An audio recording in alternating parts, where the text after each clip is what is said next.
Vamos voltando, pessoal. Deixa eu ver se está tudo certo com o streaming.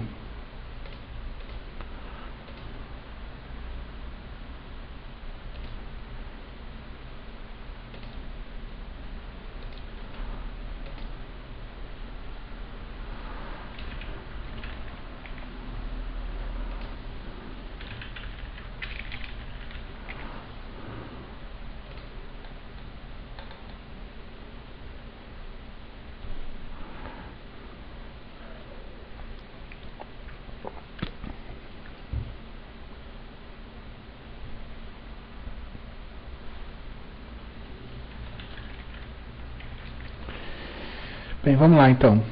Vamos começar a fazer essa configuração. No intervalo aí, enquanto eu bebia uma água, eu estava conversando com o Carlos, que é um dos alunos desse curso. Ele estava me pedindo, para à medida que a gente for fazendo as configurações, eu for explicando também como essas configurações mudam para a versão 2.1.5. A gente está usando aqui a versão 3, que é a última versão estável, mas parece que vocês estão usando o 2.1.5 ainda. Então, só para deixar claro o que a gente vai tentar fazer para, fechar direitinho essa história do Varnish. Eu vou usar a última versão estável, que uma hora ou outra vocês vão acabar usando. Eu vou comentar daí, depois que a gente fizer os nossos testes, eu vou comentar quais são as modificações que tem da 3 para 2, e vamos tentar fazer as adaptações dos arquivos de configuração já para deixar isso certinho, tá? O problema é que os arquivos de configuração mudam a sintaxe de como as coisas são feitas. E não só a sintaxe, muda também o entendimento de como algumas coisas funcionam, tá? Então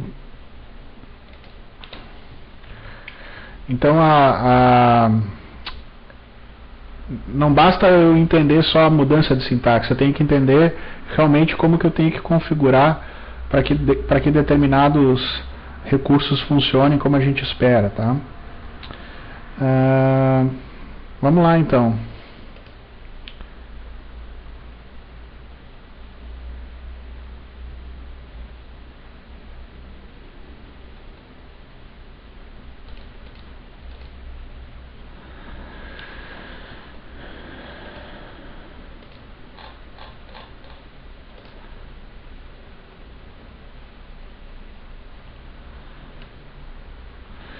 Bem, de cabeça agora, eu devo ter um arquivo de configuração já meio pronto no meu backup. Deixa eu pegar ele. Ele está no backup, Vital, VR09, Varnish, etc Varnish. Aqui tem.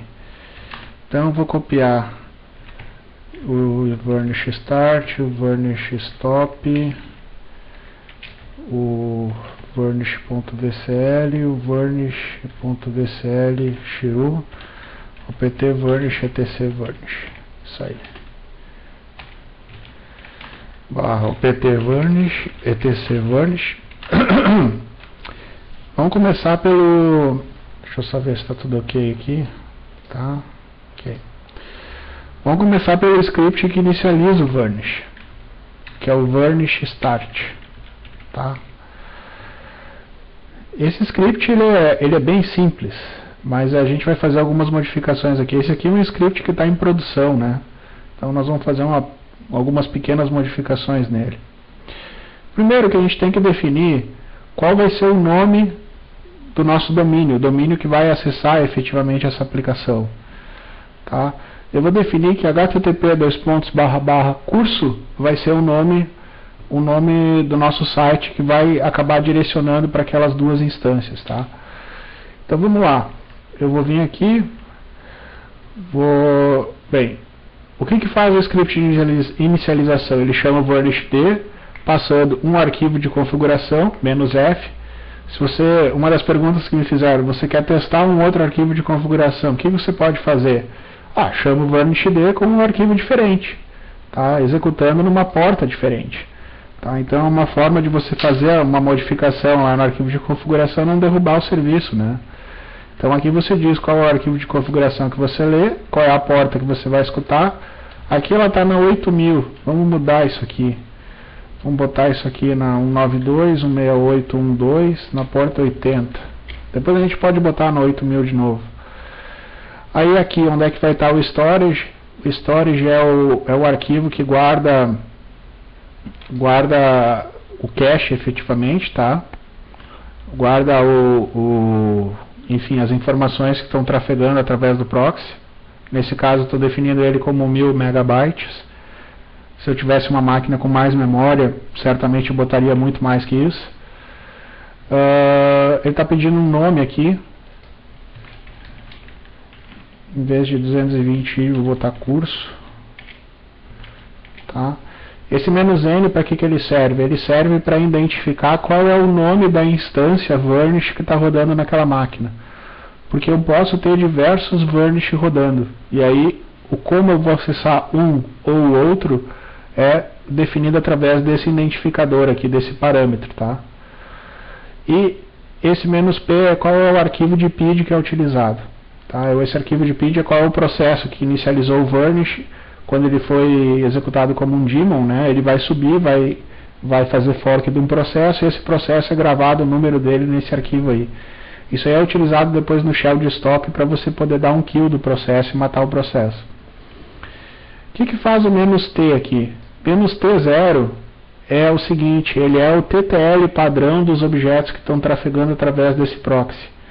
Significa o seguinte, se não tiver nenhum tipo de cabeçalho HTTP sendo gerado pela aplicação e você botar "-t 10, ele vai considerar que o tempo de vida daquele objeto é 10 segundos e não 0. Né? Por padrão, todos os proxies HTTP eles sempre vão respeitar qual é a configuração dos cabeçalhos HTTP que você definiu. Então isso depende muito da aplicação. A aplicação tem que definir um cabeçalho HTTP de acordo com as RFCs lá de cache, né? Se você está fazendo cache de uma aplicação e ela não está gerando cabeçalho nenhum, ele simplesmente não faria cache de nada. Tá? Então, por aqui, você está definindo qual é o TTL padrão, qual é o tempo de cache padrão desse objeto no teu proxy. Tá? Se eu definir tempo 0, por padrão, eu não vou fazer de cache de nada que não tenha o cabeçalho que está mandando eu fazer. Ou seja, isso aí seria a configuração mais conservadora, né? Muitas vezes a gente é obrigado a fazer uma configuração um pouco mais agressiva, né? Às vezes até para tentar contornar uma dificuldade que a aplicação tem de setar esses cabeçalhos adequadamente. A gente acaba fazendo isso no próprio proxy, né?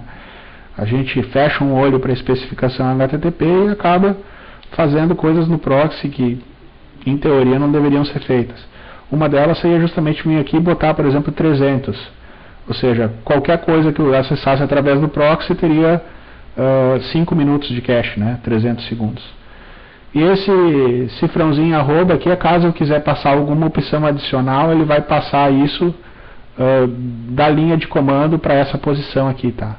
Cifrãozinho arroba é para ele fazer o transporte dos parâmetros de um script para o outro, caso eu queira passar. Nesse caso, geralmente eu não vou passar. Tá? Vamos ver o Varnish Stop, então. Varnish Stop é o script que, né, para. O que ele faz?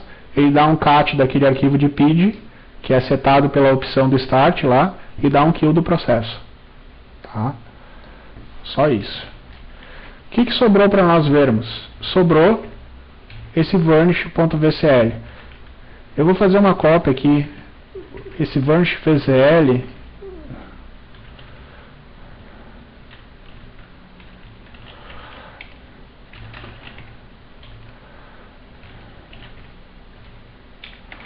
nós vamos ver o varnish.vcl padrão primeiro, que é esse cara aqui, porque depois eu vou mostrar uma versão psicótica dele, uma versão para botar site no ar quando o site está realmente recebendo pancada, recebendo um volume de tráfego absurdo e você não quer mais confiar não quer mais confiar nos cabeçalhos HTTP que a aplicação seta, né? Nem sempre a aplicação está correta, então ou às vezes ela não está correta, ou às vezes ela está correta e você não consegue modificar um comportamento da aplicação, né? Então às vezes você é obrigado a fazer uma configuração mais agressiva, mexendo na lógica de como o servidor funciona, tá? Então a gente vai de dois modelos de configuração. Uma configuração, digamos assim, standard, né, que seria a configuração recomendada para um ambiente Plone, que é o que eu vou passar para vocês, e uma configuração que eu chamo de agressiva, que vocês podem usar numa situação de emergência ou para um site que tem problema sério de performance. Tá? Depois a gente vai ver esses dois casos. Eu vou ensinar as duas, elas têm algumas diferenças, e depois não se preocupem, porque eu costumo, junto com os vídeos das aulas, as aulas são gravadas, né? Junto com os vídeos das aulas eu costumo disponibilizar os arquivos de configuração, tá? Então esses arquivos vão estar disponíveis para vocês vão poder mexer neles, e provavelmente a gente vai criar novos arquivos durante as aulas, até para adaptar esses arquivos que eu já tinha preparado para a versão que vocês pediram, que é essa versão 2.1.5, tá? Me pediram se eu vou conseguir disponibilizar os arquivos das aulas antes da próxima aula, antes de amanhã. Provavelmente sim, eu só não sei se eu vou conseguir fazer isso durante a tarde de hoje especificamente, porque hoje é um dia um pouco complicado para mim. Por que isso não é feito online? Não é feito online pelo seguinte, convém eu explicar para depois vocês não acharem estranho. O vídeo que vocês assistem ao vivo, ele é um vídeo que tem uma resolução um pouco menor do que o vídeo que é gravado para ser disponibilizado depois. Tá? Então, na verdade, eu gravo dois vídeos. Um vídeo que é para transmissão ao vivo, que é essa transmissão que vocês estão assistindo. Ela não tem uma qualidade ruim, porque é uma transmissão em tela cheia, mas ela também não é uma qualidade assim de vídeo de DVD, né? Ela tem uma qualidade um pouco complicadinha. E eu gravo uma outra versão, que é uma versão em alta resolução, que depois eu compacto e dou o upload para o servidor para vocês baixarem, tá? Essa versão em alta resolução, ela precisa ser codificada, é um processo que leva aí, sei lá, 1 e meia. Então não adianta, depois da aula eu sempre levo 1 hora e meia só para codificar os vídeos, e depois eu tenho o período, né, que eu tenho que fazer o upload disso para o data center para vocês poderem baixar. Então no melhor dos cenários eu costumo levar de 2 a 3 horas para disponibilizar os vídeos por causa desse processo, né? Mas certamente eu sempre costumo disponibilizar os vídeos sempre antes da próxima aula, para o pessoal poder assistir em casa. Geralmente quem vai querer assistir isso no final da tarde já vai estar disponível, ou no pior dos casos amanhã eu vou ter disponível o vídeo da aula de hoje, tá? Bem, fecha parênteses, né? Deixa eu ver, tem algumas perguntas, aí já podemos começar a descascar o arquivo de configuração esse. Vamos lá.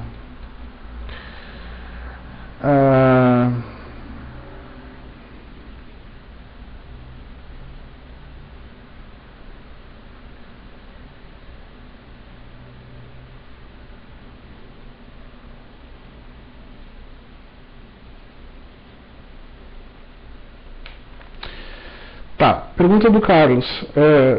A pergunta é bem comum, tá? Se eu preciso ter mais de um arquivo de memória no modelo que eu tenho lá, os cache-dir do Squid.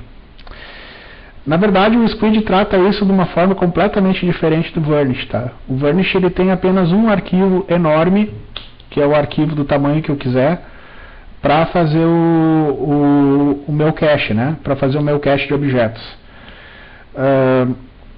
E esse arquivo, internamente, ele vai acabar pegando os objetos que você está fazendo proxy e ele vai mapear para regiões desse arquivo em memória, tá?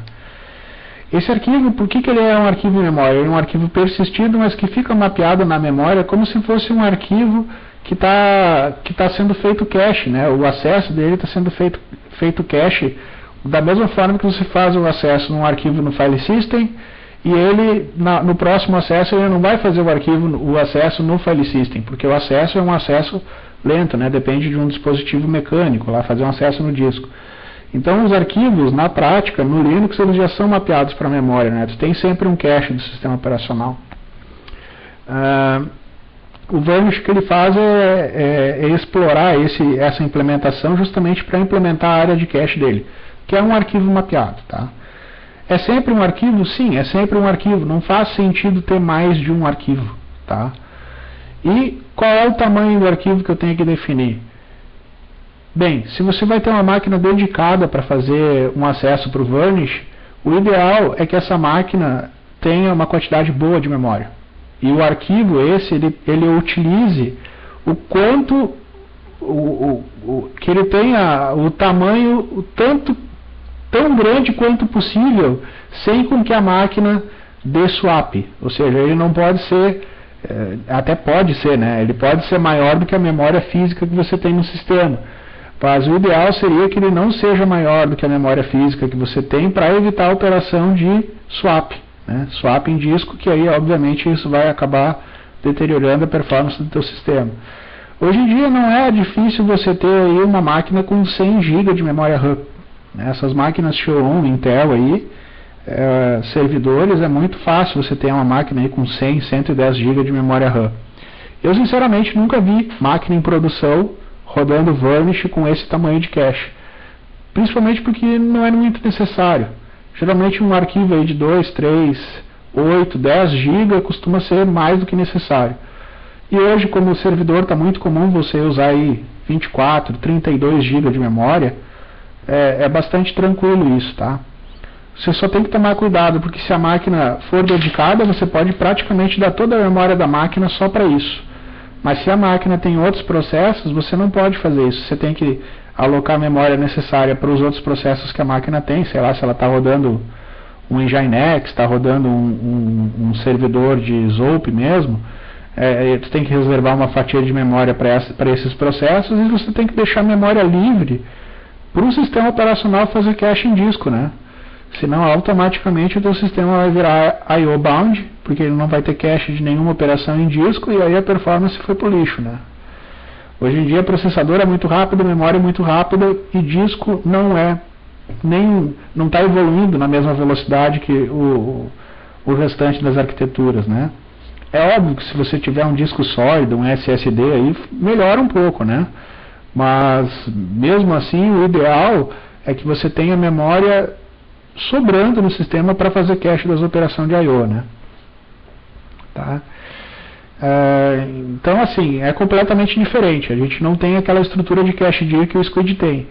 Essa história de cache dir do Squid foi inventada naquela época em que os diretórios tinham um problema de performance para grande quantidade de arquivos pequenos, né? Você não podia ter um diretório com 50 mil arquivos dentro. Era completamente impossível. Tinha limite no sistema operacional, na implementação do file system, e tinha o limite do bom senso. Todo mundo sabia que, à medida que os diretórios ganhavam uma quantidade cada vez maior de arquivos, a performance ia caindo, né? Então o cache dir foi inventado nessa época. Hoje em dia ele até se justifica, né, mas ele segue um modelo completamente diferente do que o Varnish tem para implementação, tá? No Varnish não tem, é só esse arquivo que a gente declara lá no shell de start e acabou. Só para quem não viu, é esse cara aqui que eu estou falando, tá?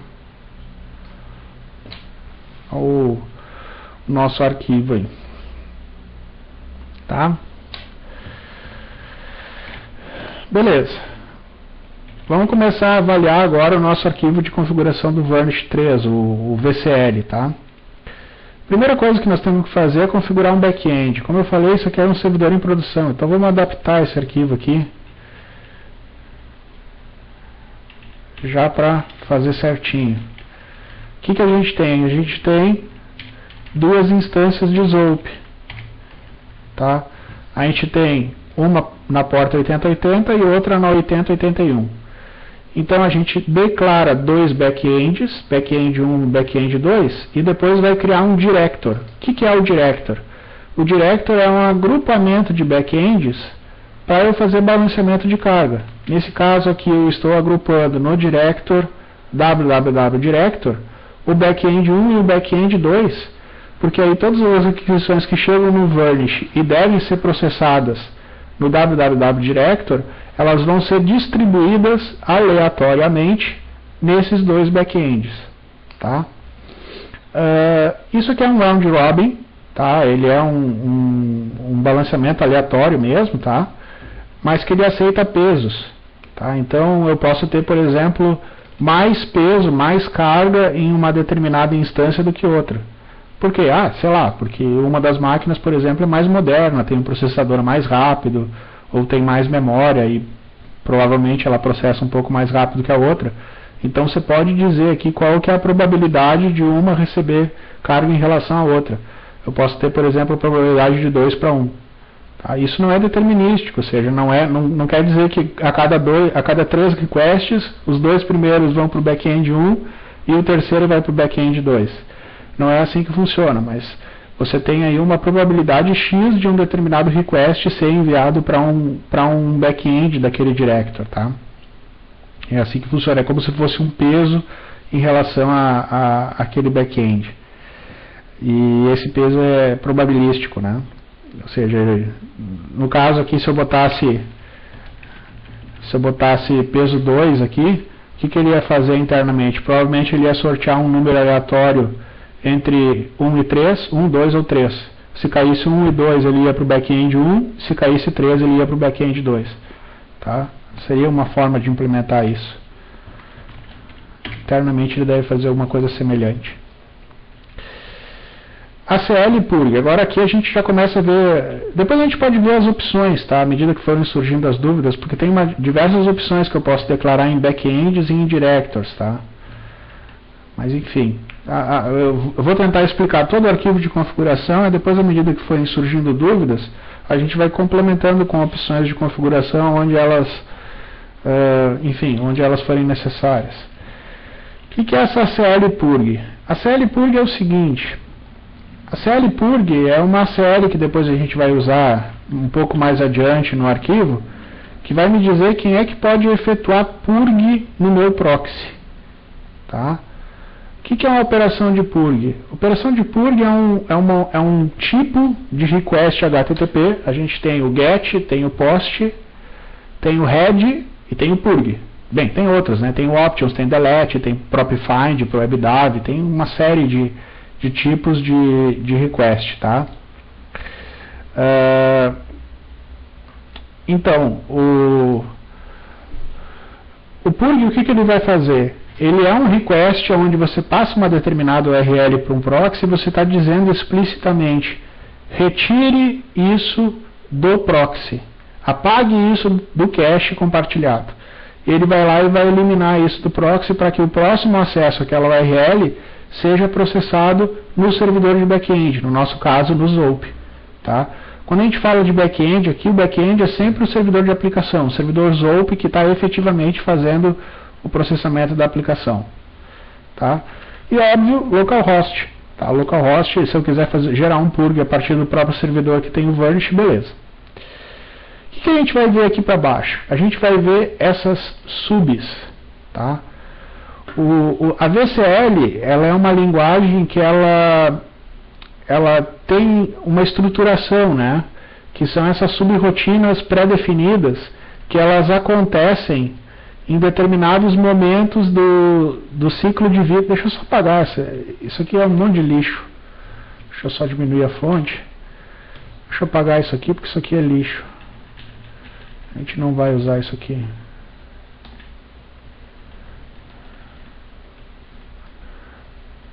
Tá.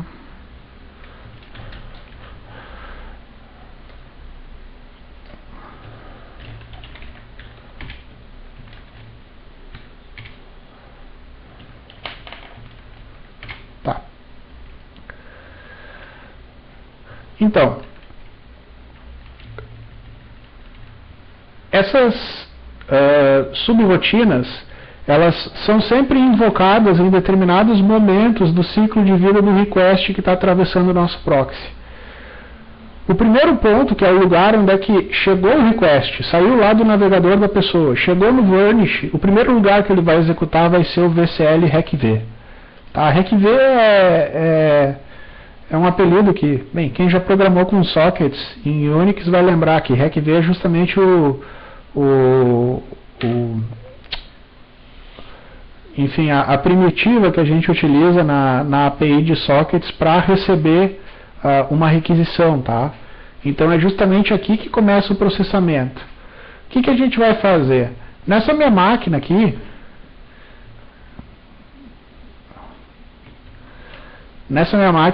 eu vou registrar no meu etc hosts um host fictício. Deixa eu ver se já não está. Está aqui assim, curso. Tá? Por que disso?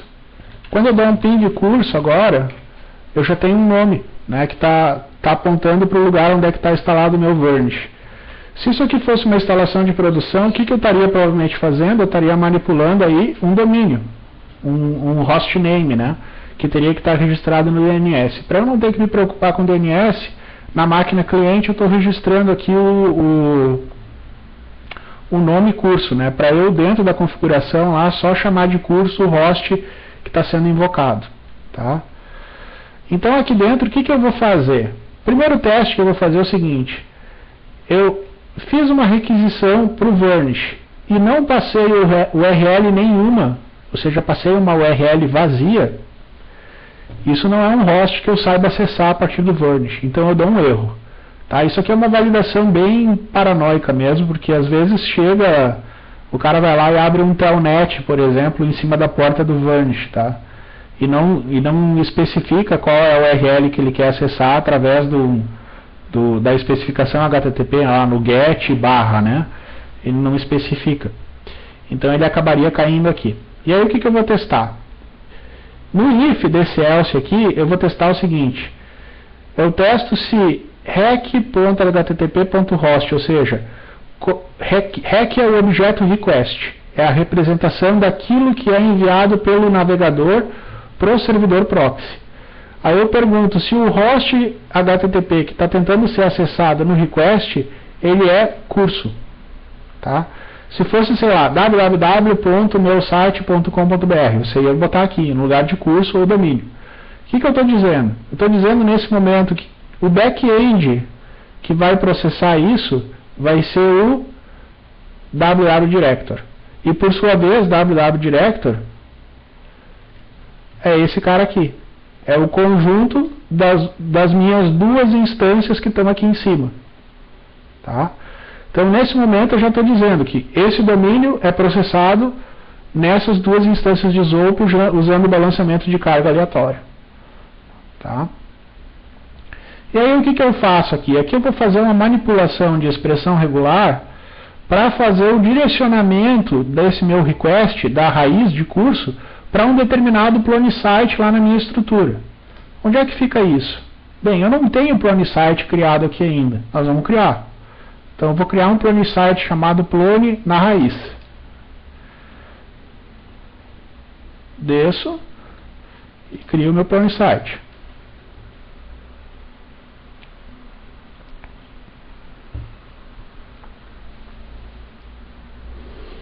Beleza? Então, quando eu acesso esse caminho, eu tenho meu plone site. Então nós vamos fazer o equivalente aqui. Só que nós vamos usar a sintaxe que o plone tem para fazer virtual host.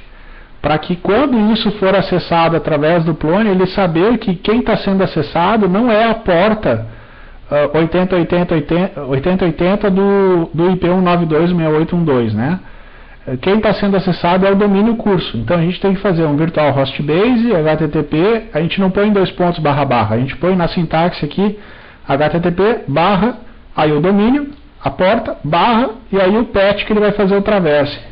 Nesse meu caso aqui o patch não vai ser isso aqui, e vai ser plone. Tá? E barra virtual host root significa que daqui para frente, o que tiver daqui para frente, está sendo acessado em relação à raiz do servidor. Ou seja, aqui é a raiz do meu domínio, daqui para frente. Tá? Caso contrário, o que está acontecendo? Caso contrário, você passou uma URL para o proxy, mas ela não é de nenhum domínio para onde você esteja fazendo o proxy. Ela é de um domínio diferente, por exemplo. O que eu vou dizer? Erro 404 Knall host. Isso aqui é importantíssimo. Tá? Isso aqui é importantíssimo para evitar com que o teu Varnish seja um Open Proxy. E Open Proxy é a verdadeira festa dos spammers por aí, né? Tudo que um spammer quer é achar um Open Proxy para ficar mandando spam utilizando os teus recursos de rede, ao invés de usar a rede dele, né? Então é isso que funciona. é esse aí o bloqueio que a gente tem que fazer.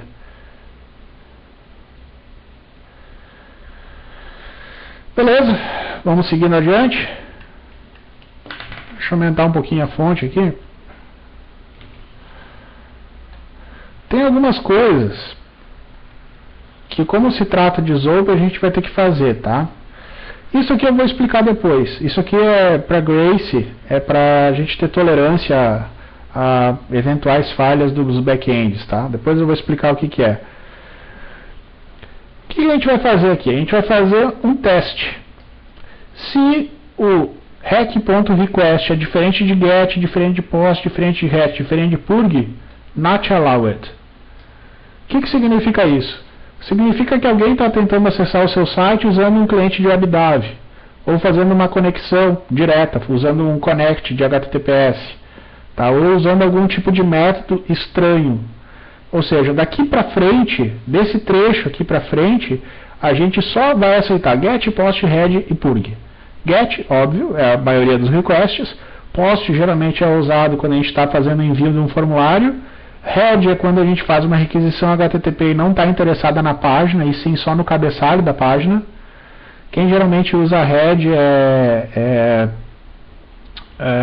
Spider, verificação de link, o próprio AB, o Apache Benchmark, que faz teste de performance, usa head, não usa get puro. E purg. Já expliquei que o purg também ele tem que ser processado pelo proxy, para permitir com que o proxy, através de uma requisição explícita, consiga limpar um determinado conteúdo, tá? Aqui embaixo tem um negocinho interessante que eu adicionei aqui, que é uma das coisas que para o Zope faz sentido, tá? Que é uma determinação da RFC 2616, que ela não é tratada por padrão no Varnish, tá? Ou seja, o Varnish simplesmente desconsidera isso, mas que nas aplicações que já tem HTTP 1.1, existe um cabeçalho, que é o cabeçalho expect, tá? Esse cabeçalho expect ele só diz respeito a algumas aplicações de protocolo HTTP 1.1, tá? A grande maioria de tudo que a gente tem hoje é HTTP 1.0, tá? Mas caso, por exemplo, o cliente seja HTTP 1.1, o que vai acontecer? Bem, o Zope não sabe trabalhar com HTTP 1.1. Tá? Ele não sabe o que é isso, ele não conhece as especificações desse protocolo. Ele não sabe trabalhar com esses header expect, não sabe nada disso. O que eu estou fazendo? Eu estou interceptando isso para evitar problemas. Tá? Então, o que vai acontecer? Eu estou retornando um erro explícito, que é o erro 417, que é justamente o que cita a RFC 2616, tá? Quando o teu back-end não conhece o que é HTTP 1.1 e não sabe trabalhar com header expect, o que tu tem que fazer? Tu tem que retornar esse código de erro, tá? Eu só fiz isso, fiz essa validação, porque no passado eu já vi, tinha um cliente meu, acho que ele estava desenvolvendo uma espécie de Spider, alguma coisa assim, e ele estava utilizando uma biblioteca do Curly, não sei se alguém já ouviu falar, que é uma biblioteca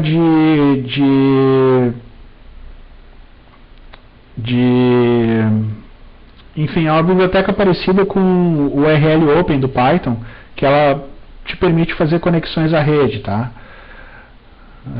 Deixa eu só ver uma coisa.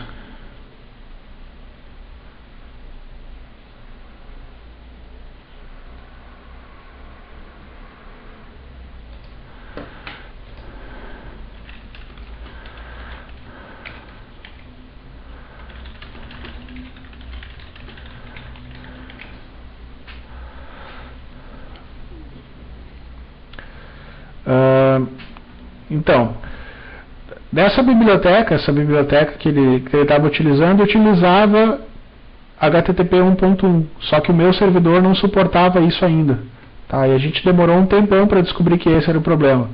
Então, por aqui é só uma validação, né?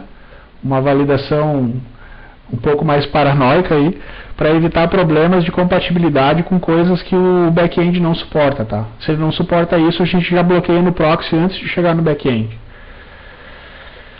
Então, o que a gente tem? Aqui a primeira coisa a primeira parte importante é justamente tratar os purgs, tá? O purg ele já é tratado diretamente no RecV, porque eu tenho que validar se quem está tentando fazer o purg pode fazer isso.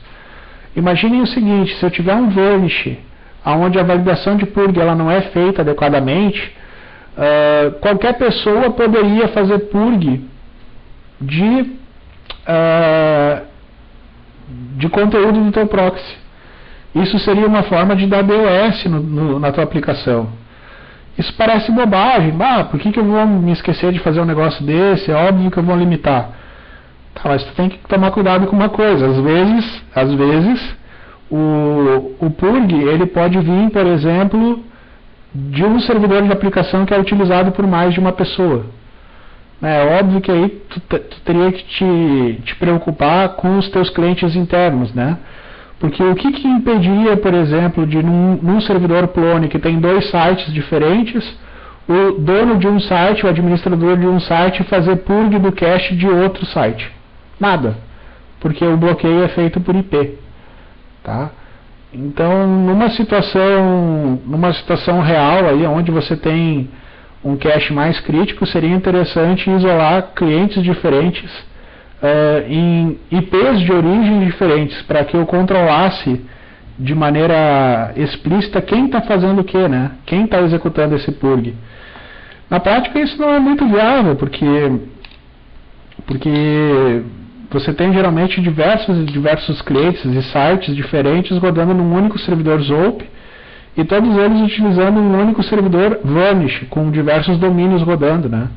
E como o bloqueio ele é feito pelo IP, fica um pouco difícil, para não dizer impossível, de dizer que um site não vai poder fazer purg do cache de outro site, né?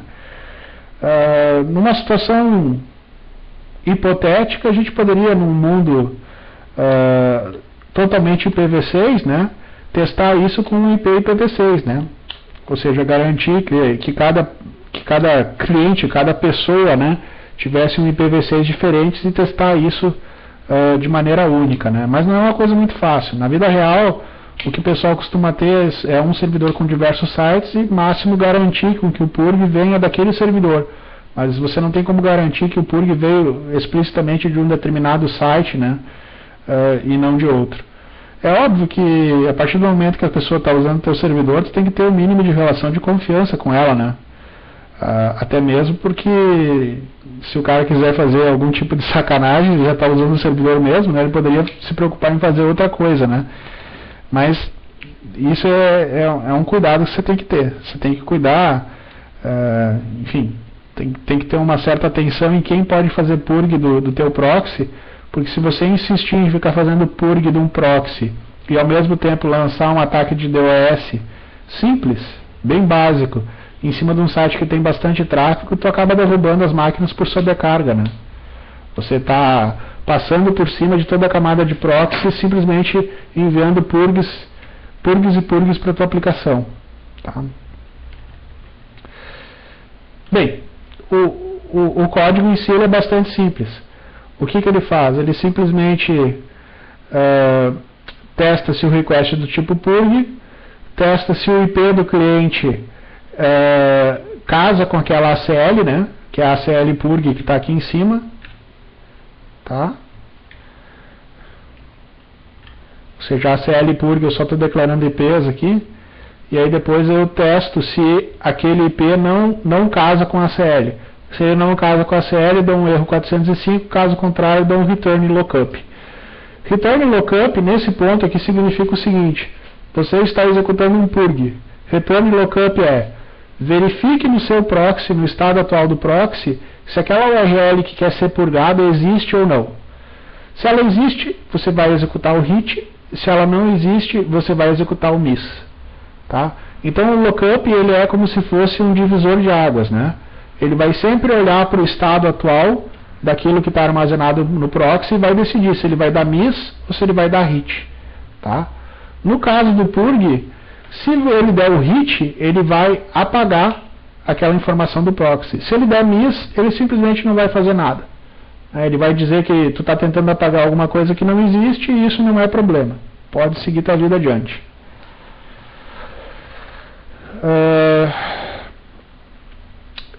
Bem, isso aqui é um pouco chato de explicar, mas não tem como fugir. O que é isso aqui? Isso aqui é o que a gente chama de normalização de cabeçalho.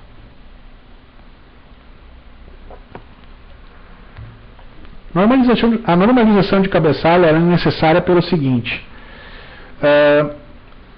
o proxy ele costuma fazer cache de acordo com os cabeçalhos que foram enviados no request e no response, tá? Então, diferentes cabeçalhos podem gerar diferentes cópias de uma mesma página ou de um mesmo elemento. Quando eu digo elemento, pode ser uma imagem, pode ser um CSS, um JavaScript e pode ser, obviamente, uma página. Se eu enviar diversos tipos de cabeçalho accept encoding é um dos tipos de cabeçalho. Se eu enviar diversos tipos de accept encoding, eu corro o risco de, no momento que o proxy for decidir que ele tem que persistir aquela informação, eu corro o risco de fazer com que essa informação seja persistida diversas vezes. Uma vez para cada combinação diferente de cabeçalho. Tá?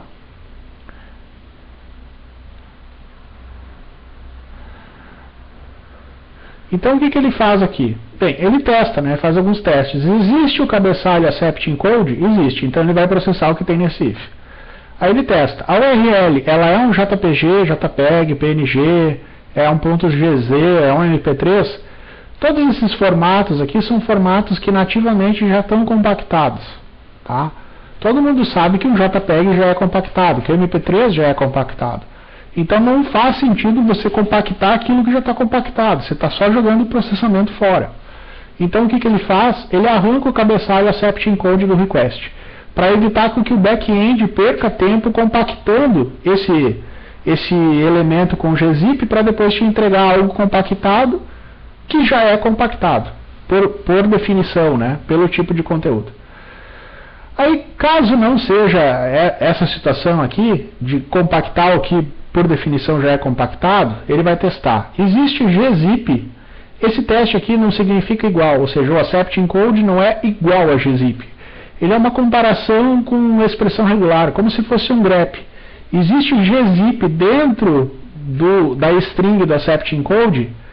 Existe, mas pode ser que ela tenha um espaço antes, tenha dois espaços depois, que ela seja gzip, deflate, né? Ou seja, não quer dizer que ela seja exatamente igual a gzip. O que ele vai fazer? Ele vai executar essa linha e vai tornar esse cabeçalho exatamente igual a gzip. Por quê? Para garantir que todo mundo que foi solicitado com compressão pelo browser seja compactado apenas em um formato e apenas uma vez no proxy, para economizar espaço, né? Espaço e memória. O mesmo ele faz para deflate, porque tem alguns browsers que não usam gzip, usam deflate. E caso contrário, se não tiver nem gzip nem deflate, ele arranca fora o cabeçalho, porque eu estou pedindo um algoritmo de compressão que não é conhecido. Os dois mais conhecidos é gzip e deflate. Se eu pedir para entregar num algoritmo diferente, eu arranco fora o cabeçalho e faço de conta que ele não existe. Tá?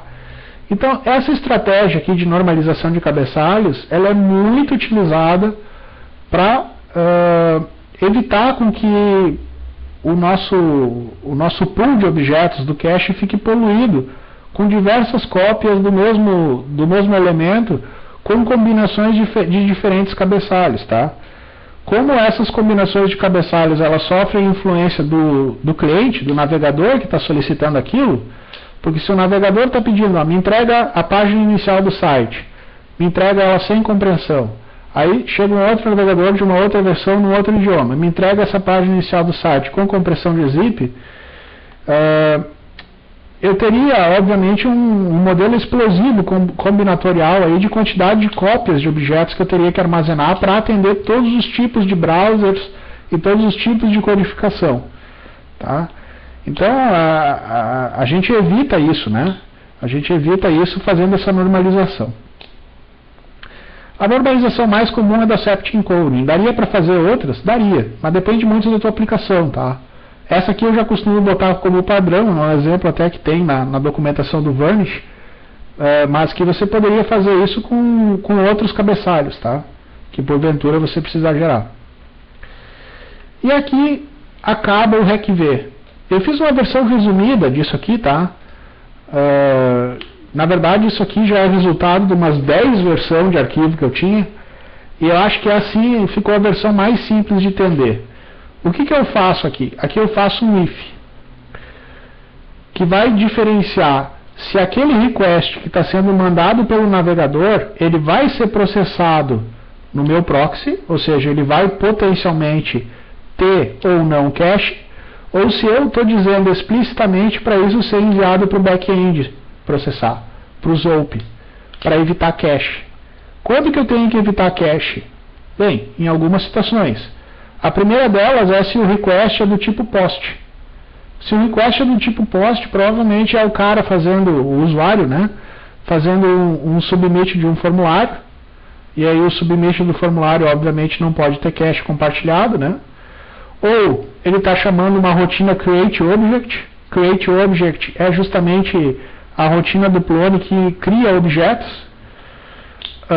Nem sempre a criação de objetos é feita pelo usuário autenticado.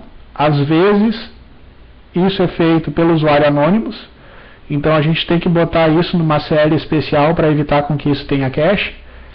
E aí, claro, né, eu tenho que fazer esse teste aqui para garantir que ele não está autenticado. Se ele está autenticado, eu vou dar um return pass, vou entrar no if e vou processar isso no back-end. Caso contrário, ele não vai entrar no if e vou dar return lookup. Aí return lookup vai fazer aquilo que eu falei antes. Ele vai olhar para o teu proxy, vai olhar para o estado atual do proxy e vai perguntar: proxy, você já tem uma cópia desse elemento, dessa página previamente processada? Se ele já tem, ele vai dar um hit e vai devolver essa página do próprio proxy. Caso contrário, ele vai dar um miss e aí depois vai disparar um fetch. O fetch vai ser o processo que vai efetivamente lá no back-end buscar essa página, vai processar isso no ZOP, vai alimentar o proxy para depois devolver, né? Por que eu tenho 3 linhas para fazer o teste do cara estar autenticado? Simples. Isso aqui é a autenticação modelo Basic. Tá? O cara está autenticado na ZMI. O que é a autenticação modelo Basic? Quando a gente tem um navegador e ele dispara aquela janelinha de usuário e senha, aquilo ali é uma autenticação Basic. Quando a gente está navegando num site Plone, ele abre uma página toda trabalhada, que lá dentro tem usuário e senha, geralmente nesses modelos a gente está fazendo uma autenticação por cookie. Então a gente vai cair nesse caso aqui, ó. Ou seja, a gente vai testar se nesse request, nessa requisição que veio do navegador para o nosso proxy, existe um cookie com um determinado nome. O cookie do Plone se chama underline, não dá para ver direitinho aqui, mas é underline AC, de Authentication Cookie. Tá? Esses outros nomes aqui são variações que no passado o Authentication Cookie já teve, tá? Underline AC name, password era o formato que era usado pelo CMF padrão. E persistent eu não lembro, mas é alguma coisa do CMF também. Ou seja, isso aqui é um cookie de autenticação do ZOP ou do Plone, tá? E authorization, se eu não me engano, ele é o cabeçalho HTTP para o formato, eu não lembro se é o digest ou o NTLM. Eu acho que é o digest. Mas enfim, ele é um cabeçalho HTTP que está dizendo que aquela requisição está autenticada, tá? Que esse usuário está autenticado. Então, como ele está autenticado, eu não posso ter cache e tenho que dar um return pass. A última coisa é esse cabeçalho aqui, if none match. Bem, aí fica um pouco difícil de explicar isso, mas eu vou tentar simplificar a vida de vocês. O if none match, ele é enviado pelo navegador toda vez que a gente tem um processamento baseado em e-tags, tá? E-tags é um negócio um pouco complicado de entender, mas é basicamente como se fosse um carimbo que ele fica associado à página. Ou seja, a página é gerada pelo servidor de back-end e ela é devolvida para o navegador com um cabeçalho e-tag, que é um carimbo. É uma marca que identifica aquela página, como se fosse o número de série, o número de chassis. Tá? Diferentes ZTags garantem que o conteúdo daquela página é diferente. Tá? Para que serve isso? Serve isso para garantir que quando o cache é feito no navegador, né, essa página ela vai ser armazenada no navegador com o seu ETag. E aí quando o navegador pergunta para o site que ele está acessando a página, ele manda um if none match, que é justamente um cabeçalho com o ETag da página que ele tem. O que ele está dizendo? Ele está perguntando, ele está fazendo uma validação condicional, né? Ele está perguntando para o servidor se aquela página que ele já tem no navegador continua a mesma lá no servidor, para evitar com que o servidor tenha que regerar uma página que o browser já tem. Tá? Só que isso é diferente de fazer um cache burro no browser, onde simplesmente a página é usada no browser e não existe nenhuma validação no servidor. Quando a gente faz o cache no browser, só o cache no browser, o navegador nem chega a pedir para o servidor se aquela página mudou ou não, ele simplesmente usa a página. Aqui não. Aqui a página ela fica armazenada no browser, mas ela fica armazenada com esse validador condicional. Eu estou dizendo que essa página ela pode ser usada, desde que no processo de validação condicional com o servidor, quando eu passar esse ETag para o servidor, ele vai verificar se essa página mudou ou não. Se essa página mudou, ele vai me dar um código 200 e vai me devolver a página. Se a página não mudou, ele vai me dar um código HTTP 304, isso vai me devolver o cabeçalho da requisição HTTP. Ele não vai me devolver o cabeçalho e mais o corpo da página. Tá? Por que disso? Porque eu não preciso devolver a página de novo se o browser já tem ela. E isso é muito interessante porque eu evito o problema de ficar armazenando no navegador um conteúdo que pode ter sofrido uma modificação do lado do servidor e, principalmente, eu economizo banda, eu economizo rede, porque como eu só estou transferindo o cabeçalho HTTP entre o servidor e o cliente, que é o navegador, isso é muito rápido. Tá? Então, essa validação condicional, ela tem esse motivo de existir. Para economizar rede e para evitar problema de cache de coisa que o navegador não precisaria ter, né? Por padrão, o Plone só faz isso quando você está autenticado, tá? Então isso aqui, na verdade, ela é uma validação paranoica, assim, para caso a sua aplicação, em alguma situação, você está gerando um ETag para um usuário anônimos, ou seja, ele não estaria entrando nessas 3 regras aqui, mas acabaria pegando por aqui o fato de você não poder fazer cache disso. Tá? Por que não pode fazer cache? Porque você está fazendo uma conversação entre o navegador e o servidor de back-end. Tá? Você não pode ter nenhum tipo de cache aí no meio atrapalhando. Você tem que fazer com que o navegador efetivamente fale com o ZOP para ele calcular o ETag atual daquela página, comparar com o que foi passado pelo cabeçalho e decidir se ele vai devolver a página nova ou se ele vai devolver só o código 304 dizendo que aquilo não mudou. Então eu tenho que garantir que quando tem um if none match não tem cache. Por isso que eu tenho um return pass aqui. Caso contrário, ele vai processar um lookup. Tá? Então essa é a política geral do que é feito quando uma requisição chega. Revisando. Ele vai fazer a validação se aquilo que está sendo solicitado é de um domínio que de fato você está fazendo proxy, ou se o cara está tentando dar uma desperta e explorar um open proxy. Ele vai validar se isso é GET, POST, HEAD ou PURG. Ele vai validar se isso é HTTP 1.0, ou seja, se você não tem aí um header expect. Se tiver expect, dá um erro direto, para não ficar enrolando o cara. Se é um purg, ele já manda processar o purg, desde que esse purg respeite a ACL que você delimitou. Ele faz as normalizações de cabeçalho que são necessárias, ou seja, aqueles cabeçalhos que nulam de acordo com o navegador, né? O accept encoding, né?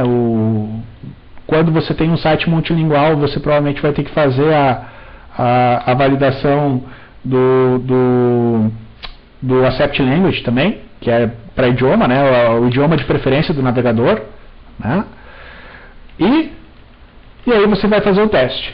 Devo ou não devo fazer cache dessa requisição.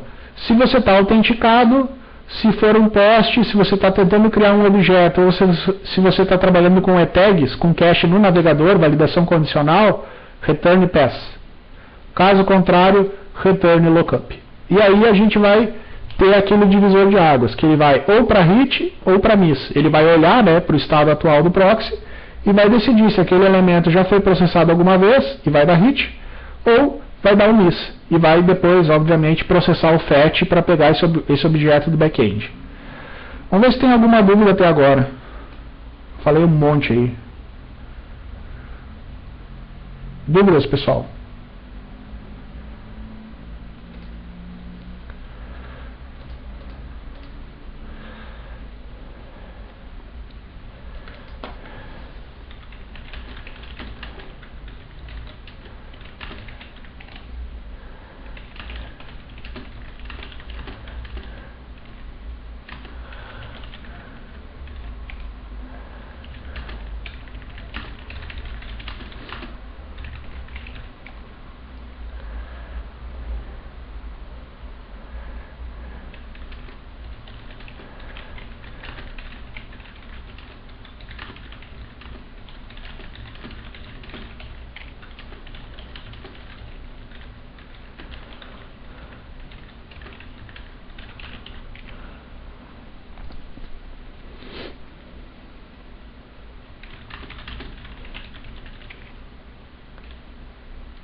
Nenhuma pergunta?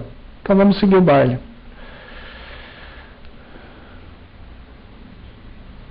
Vamos lá então. Bem, o lookup ele vai dividir o nosso fluxo entre hit e miss. Tá? Hit significa que aquela informação que eu estou solicitando para o proxy, ela já foi processada pelo menos uma vez e ela foi cacheada no nosso proxy. Ou seja, aquele objeto já está disponível previamente processado. Eu não preciso buscar isso no back-end. Tá? Só que o hit tem uma exceção, que é justamente o purg. Tá? Eu pergunto, if rec.request igual a purg, então eu não estou interessado em pegar o objeto, eu estou interessado em apagar ele. Como é que eu apago um objeto do nosso cache? Eu rodo isso aqui. Isso aqui é na versão 3.0. Na 2.1.5 muda um pouquinho, tá? Apagar um objeto do cache ou verificar se um objeto está ou não no cache muda um pouquinho na versão 2.1.5. Mas aqui é assim, eu simplesmente seto o TTL como sendo igual a 0 segundos. Automaticamente aquilo está sendo eliminado no meu proxy. E aí o que eu estou fazendo? Error 200, purged. Ou seja, ele foi lá e fez o que tinha que fazer. Error 200 não quer dizer que deu erro, né? Error 200 é um código de retorno dizendo que está tudo ok. Caso contrário, se não é purg, o que é? Ou é post. Nesse caso não pode ser post, porque o post ele já vai passar direto para o PES, né? E o PES vai falar com o back-end, que vai disparar o fetch. Então, certamente aqui vai ser ou get ou head. Tá? Se não é purg, get ou head dentro desse hit. E aí o que ele vai fazer? Deliver. Quando eu dou return deliver, quer dizer que ele vai pegar aquilo que está dentro do proxy e vai devolver para o browser. Esse é o significado dessa linha. Pegar aquilo que está cacheado dentro do nosso varnish e devolver essa cópia cacheada para o navegador. O VCL miss, ele faz o oposto. É aquilo que acontece quando o elemento não está no proxy. Tá? O que ele faz? Esse caso aqui ele vai perguntar se é purg, e ele simplesmente sabe que já deu um miss, ele vai dar um erro 404, não está no cache. Tá? Se não está no cache, não precisa apagar, não precisa setar TTL, não precisa fazer nada. Só faço isso, ele vai retornar um erro 404 dizendo que está querendo dar purg de algo que não está cacheado. Tá? Não podemos confundir 404 com página que não existe, page not found. Aqui é 404 no contexto de um proxy. Ou seja, significa que esse elemento não está cacheado no proxy. Não quer dizer que essa URL não exista. Tá? Tem gente que faz confusão aí. Aqui tem uma semântica um pouquinho diferente. Tá? E caso contrário, o que ele vai fazer? Return fetch. Fetch digamos assim, o RecV e o Fetch são os dois métodos mais críticos do Varnish. O RecV é o ponta de lança, aquele que recebe a requisição, e o Fetch é aquele que faz a conversação com o back-end.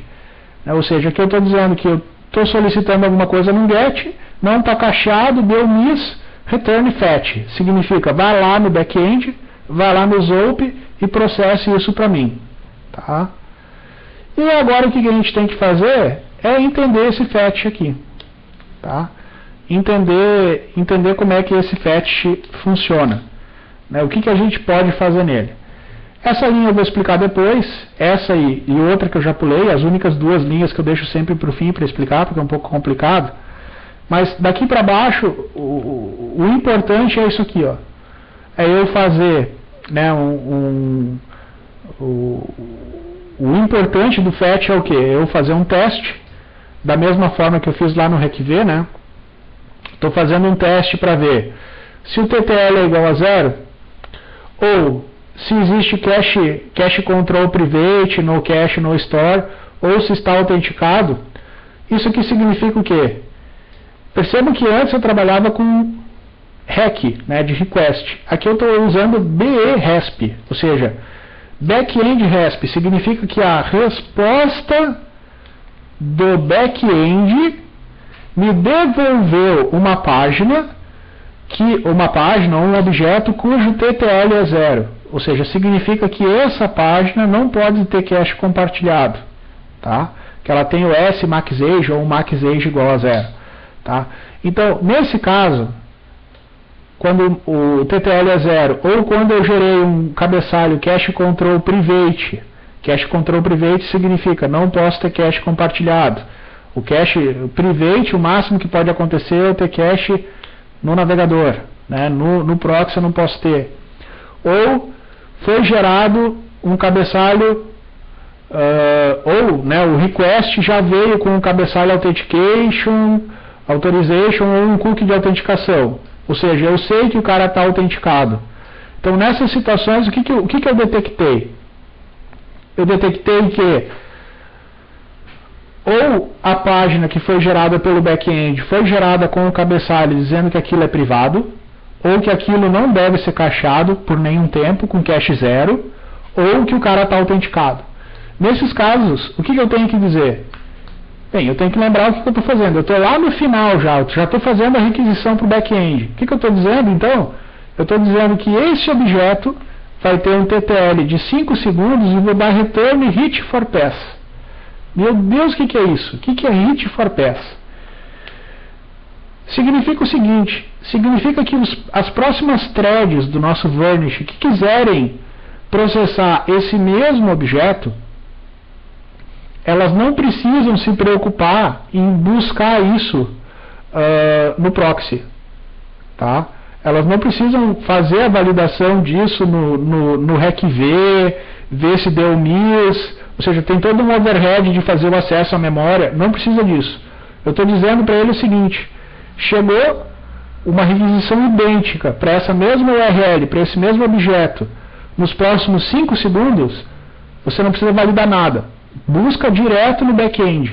Hit for pass não é hit. Significa que isso tem que obrigatoriamente ser processado no back-end. E é justamente isso que eu estou testando. O cara está autenticado. Por que eu vou fazer cache disso? A aplicação explicitou lá que é cache de 0 segundos. Por que eu vou fazer cache? Não pode fazer cache. Aqui eu sei que está explícito que é privado. Então eu estou simplesmente dando uma dica. Estou dando uma dica para o meu Varnish, por uma questão de otimização, que nos próximos 5 segundos, todos os acessos a esse objeto têm que ser feitos diretamente no back-end. Caso contrário, return deliver. Return deliver é o oposto.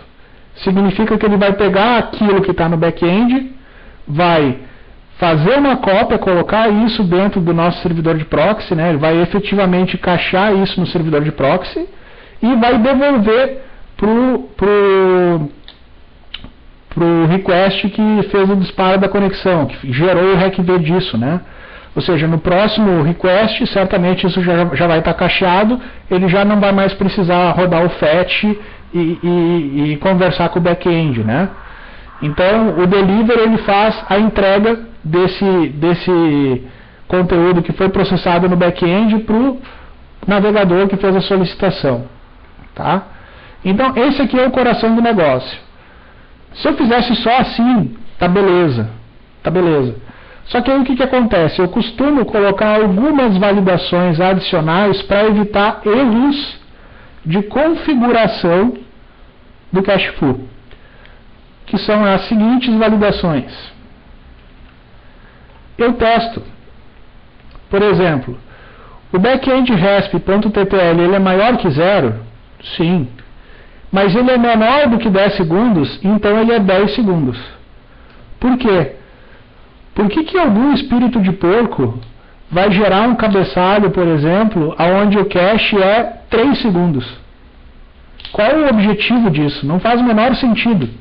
Só que às vezes, quando a gente tem uma estrutura distribuída, a gente pode ter pequenas diferenças de sincronia de relógio, tá? Então pode acontecer, por exemplo, de o relógio do servidor Zope e do servidor Vanish não serem fisicamente a mesma máquina. Eles terem, sei lá, 3, 4, 5 segundos de desincronia. E aí, se o cache era 15 segundos, ele não vai fazer 15 segundos, ele vai chegar às vezes quase expirado, né? Se você tem o relógio do servidor Zope adiantado em relação ao proxy, o Zope está gerando um cache pequeno, mas que já vai chegar no Vanish expirado, né? Então, para evitar esse tipo de coisa, eu garanto o seguinte: o TTL é maior que 0? O cara definiu lá um cabeçalho que o cache era, sei lá, 5 segundos. Só que 5 segundos não faz sentido nenhum de você fazer cache. Então o cache mínimo é 10 segundos, tá? Você pode simplesmente vir aqui e modificar isso. Você quer garantir que, por exemplo, tudo que tenha cache de pelo menos 5 minutos. O que você faz? Muda, ao invés de 10 segundos, você coloca aqui 300 segundos. Resolvido. Você não precisa mexer em aplicação para isso, você só está mexendo no comportamento do Vanish, na forma como é que ele vai interpretar isso, tá? Isso aqui é uma extensão desse aqui de cima, só que é uma extensão para coisas que geralmente podem ter um cache um pouquinho mais agressivo. Tipo, eu vou fazer cache de uma imagem, ou de um CSS, ou de um JavaScript. Aí o que eu faço? Eu testo se o TTL é menor do que 10 minutos e garanto que o cache desse cara pelo menos é 10 minutos. Tá? Então isso aqui é uma forma de validar isso, tá? É uma forma. Só claro, para eu fazer esse tipo de validação aqui, eu estou passando por cima daquilo que a aplicação definiu. Então se você quiser ser um cara mais Caxias, mais conservador, você simplesmente não vai fazer isso, né? Você vai evitar de fazer esse tipo de coisa aqui e vai respeitar o que o cara fez na aplicação. Só que aí você lava as mãos também, né? O cara que fez a aplicação tem que saber o que fez. Tem que fazer direito. Tá? Eu vou mostrar uma versão um pouco modificada. Eu não sei se vai dar tempo hoje. A gente tem mais 20 minutos de aula. Acho que vai dar tempo. Eu vou mostrar uma versão um pouco modificada desse VCL Fetch para aquele cenário onde a aplicação ela está ruim. A aplicação ela não é fácil de mexer. Tá? Para esses cenários, o que a gente pode fazer? A gente pode fazer a normalização do cache usando programação aqui mesmo. Tá? Independente de qual é o cabeçalho que a aplicação está retornando, a gente usa desse recurso de programação para a gente definir quanto tempo de cache a gente quer dar para cada coisa. Tá? Essa aqui, esse trechozinho final do fetch, ele é o exemplo que eu diria assim, ó, você quer fazer uma instalação padrão de clone para funcionar no caso geral, usa isso aqui. Tá? Quer dar uma melhoradinha, quer fazer algum tipo de normalização, você pode usar isso aqui. Tá? Isso aqui não tem grandes problemas. Tá? A única coisa, esse aqui não precisa. Apesar que...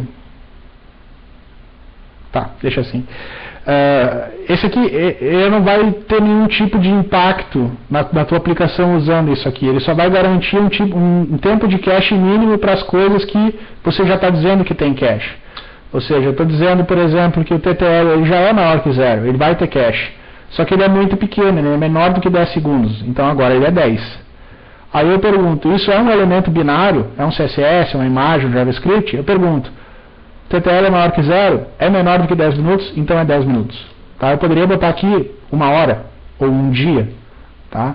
Só para garantir que uma definição lá de cache de CSS ela esteja mal feita na aplicação, isso acaba impactando na qualidade do cache que você faz.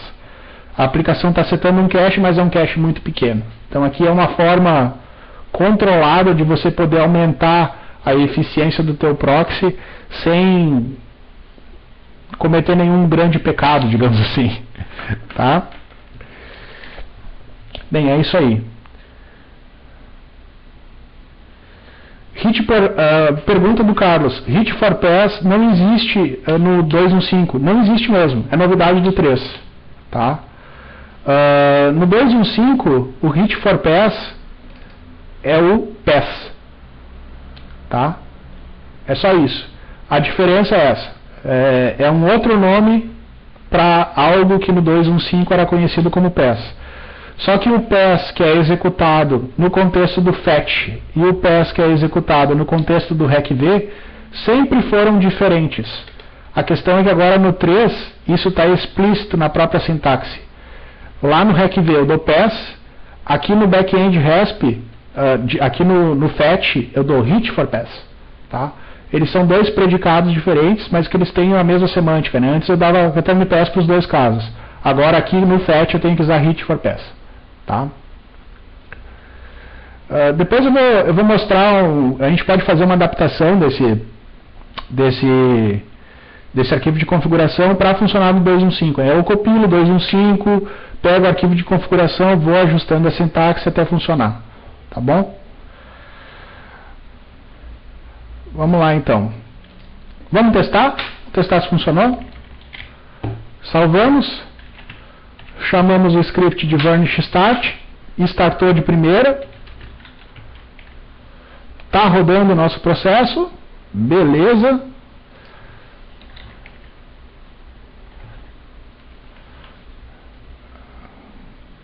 Bem, ele não está ocupando muita memória por enquanto, mas ele está rodando, beleza. Vamos testar se funcionou.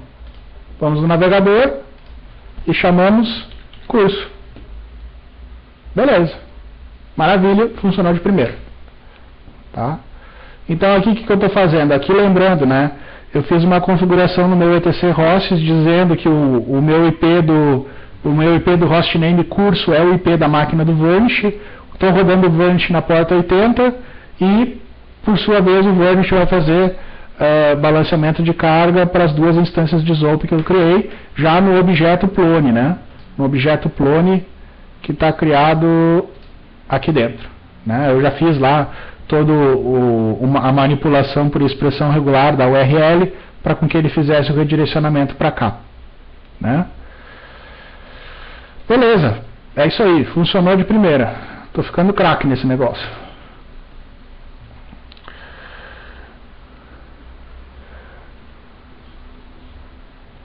Bem, eu não vou ter tempo de explicar... Bem, vou ter sim. Nem que eu estique 10 minutos a aula aí.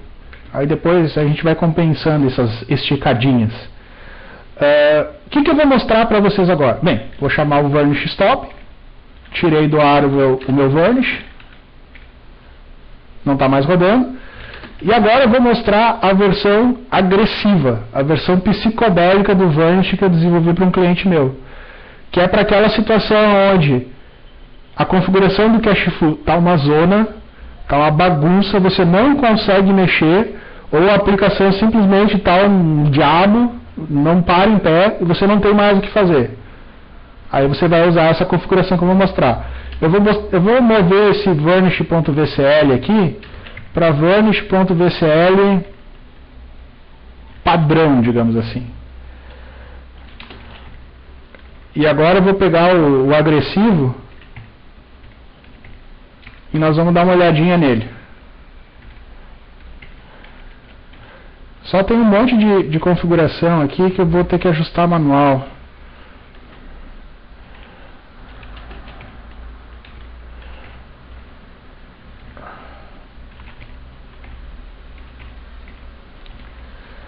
Ok. Basicamente o que muda é o seguinte.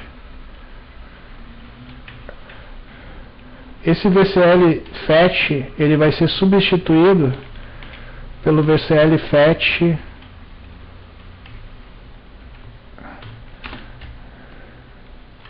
desse cara. Essa aqui é a principal diferença. Depois eu dou uma revisada no arquivo antes de disponibilizar para vocês.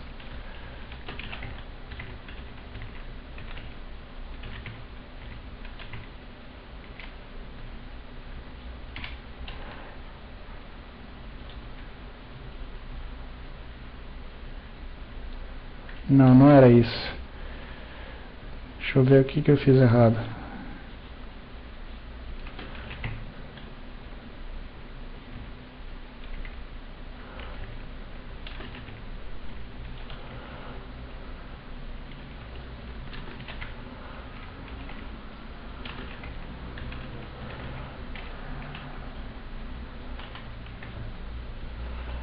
Tá, esse cara aqui. Substitui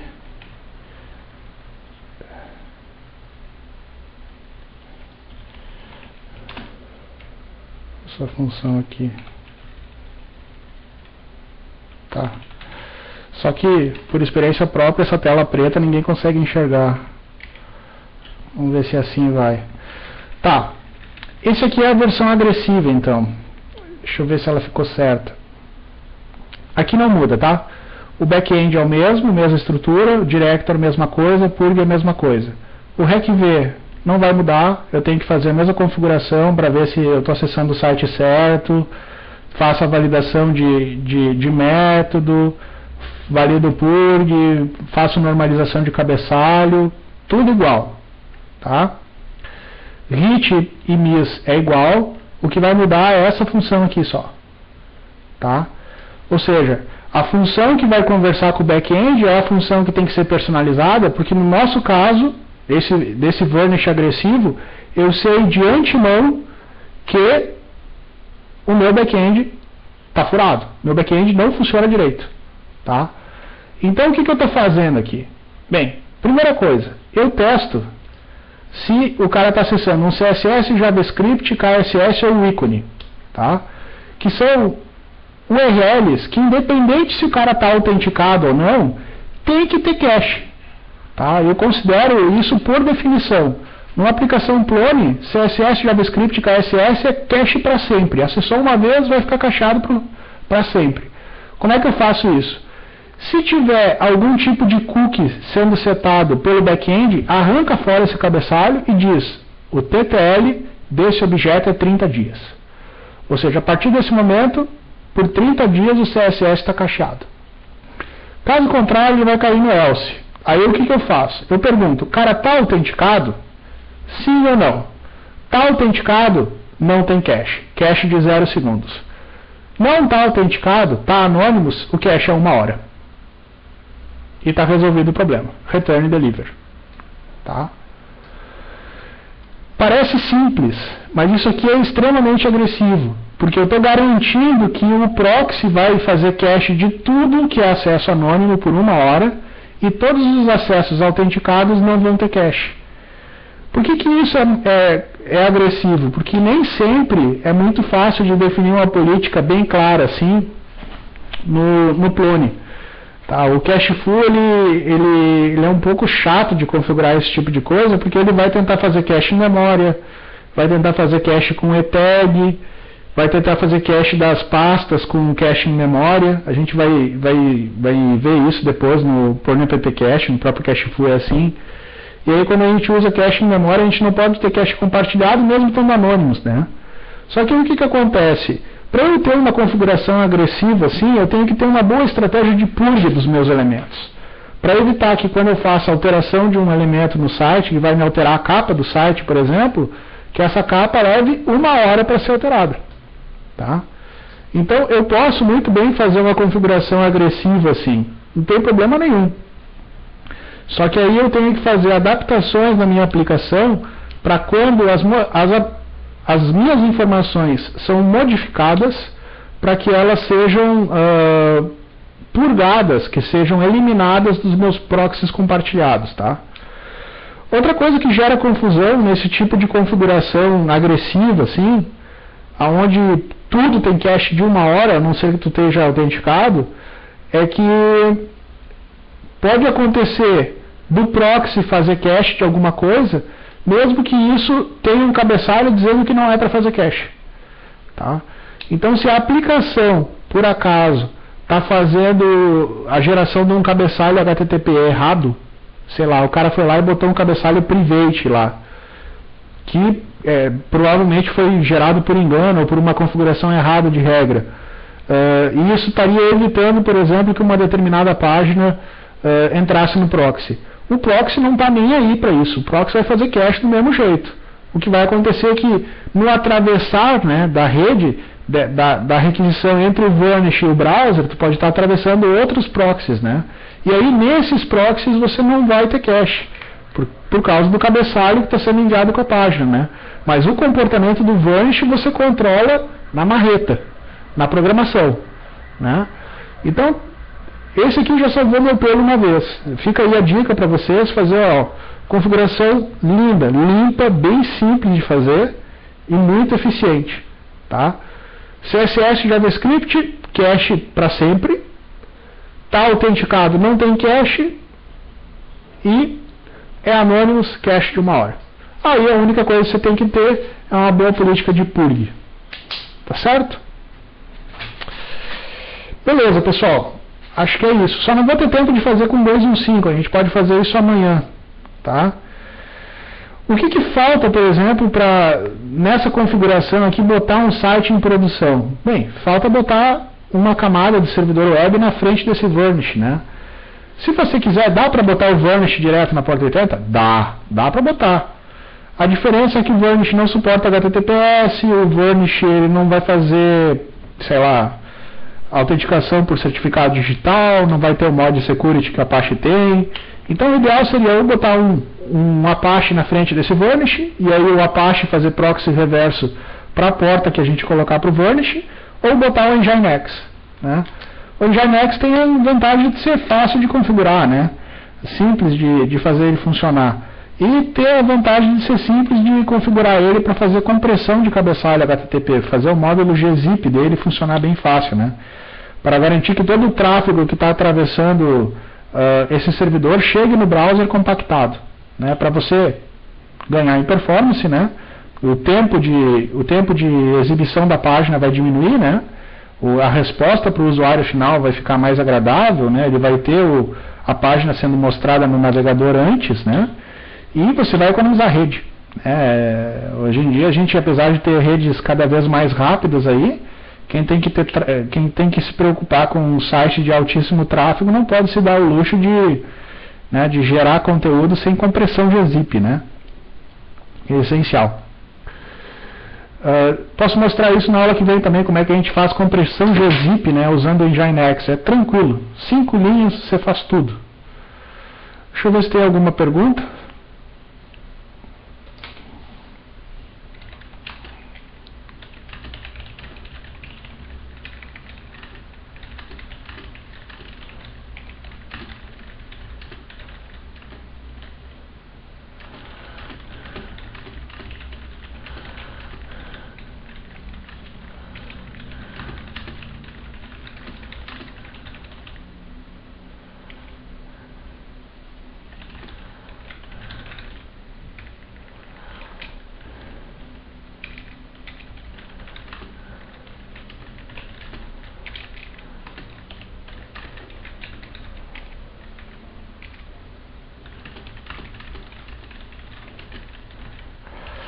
Então tá, pessoal, não tem perguntas?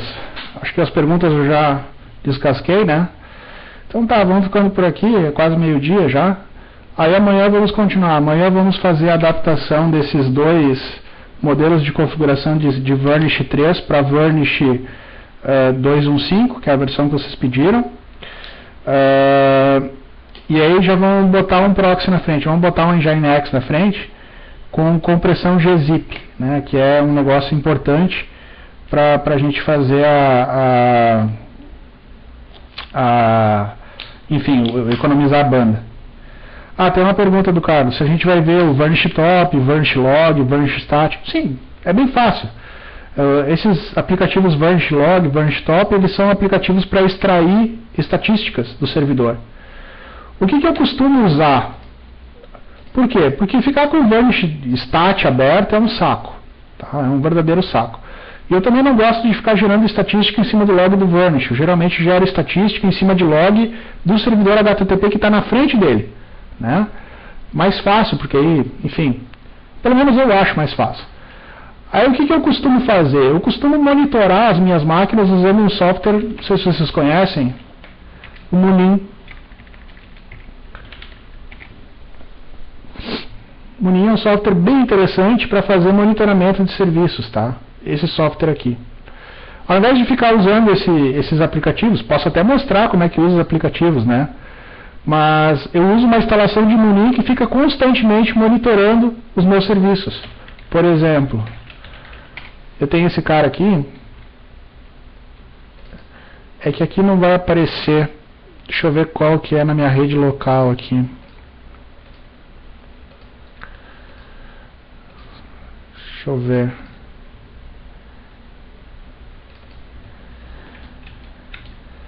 Esse link não vai estar disponível para vocês, mas aqui, ó. Por exemplo, isso aqui são gráficos do Munin para acompanhar a taxa de hits e misses do Varnish. Né? O que tem verde aqui é hit e o que tem azul é miss. Então aqui eu já tenho a possibilidade de gerar gráficos disso. Aqui é número de objetos no proxy, né? Aqui é taxas de request, a parte verde é hit, a parte vermelha é miss, né? São coisas que foram evidentemente para o back-end. Número de threads, aqui está rodando poucas threads, 10, 15 no máximo. Threads que eu digo são threads do Varnish, né? Se eu tenho lá 500 usuários simultâneos, ele vai abrir 500 threads, né? E transfer rate. Tipo aqui ele está transferindo agora quase 800 kilobits, mas chegou a dar 9 megabits de tráfego aqui. Ou seja, isso aqui é tráfego que o Varnish está entregando, né? Bem interessante. Então a gente pode ter esse tipo de gráfico aqui. Esse tipo de gráfico, na verdade, nada mais é do que uma representação das ferramentas essas que o pessoal me pediu. Não é difícil de rodar elas. Deixa eu rodar aqui para vocês verem.